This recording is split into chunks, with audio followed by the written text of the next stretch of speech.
संघ प्रमुख मोहन भागवत महाराष्ट्र के नागपुर में उत्कृष्ट भारत कार्यक्रम में शामिल हुए और इस दौरान उन्होंने कहा कि भारत के अस्तित्व में एकता है। उन्होंने कहा कि हम अलग दिख सकते हैं, हम अलग अलग चीज़ें खा सकते हैं, लेकिन हमारे अस्तित्व में एकता है और कहा कि हमारे आगे बढ़ने से दुनिया भारत से सीख सकती है। संघ प्रमुख ने कहा कि ऐसी कई ऐतिहासिक घटनाएं हुई हैं जो हमें कभी नहीं बताई गई और न ही सही तरीके से सिखाई गई। उन्होंने कहा कि जिस स्थान पर संस्कृत व्याकरण का जन्म हुआ वो भारत में नहीं है। क्या हमने कभी एक सवाल पूछा क्यों? उन्होंने कहा कि हम पहले भी अपने ज्ञान को भूल गए थे, बाद में विदेशी आक्रमणकारियों ने हमारी भूमि पर कब्जा कर लिया। उन्होंने कहा कि हमें मतभेद पैदा करने के लिए अनावश्यक रूप से जातियों की खाई बन गई। मोहन भागवत ने कहा भारत को बड़ा बनाना है, इसलिए हमें डरना छोड़ना होगा और कहा कि डरना छोड़ेंगे तो भारत अखंड होगा।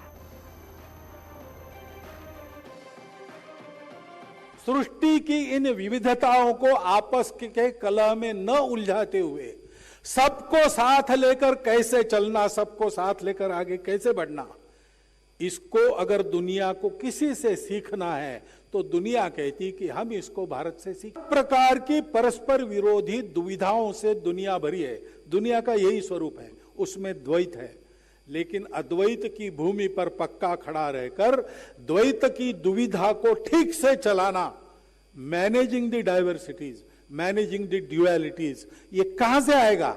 भारत से आएगा। खड़ा करना है। भारत का वो रूप है, भारत का वो अर्थ है, भारत का वो भाव है। अपने संविधान की प्रस्तावना में, अपने संविधान के मार्गदर्शक तत्वों में और अपने संविधान में नागरिक अधिकारों के साथ नागरिक कर्तव्य स्पष्टतया उल्लेखित है।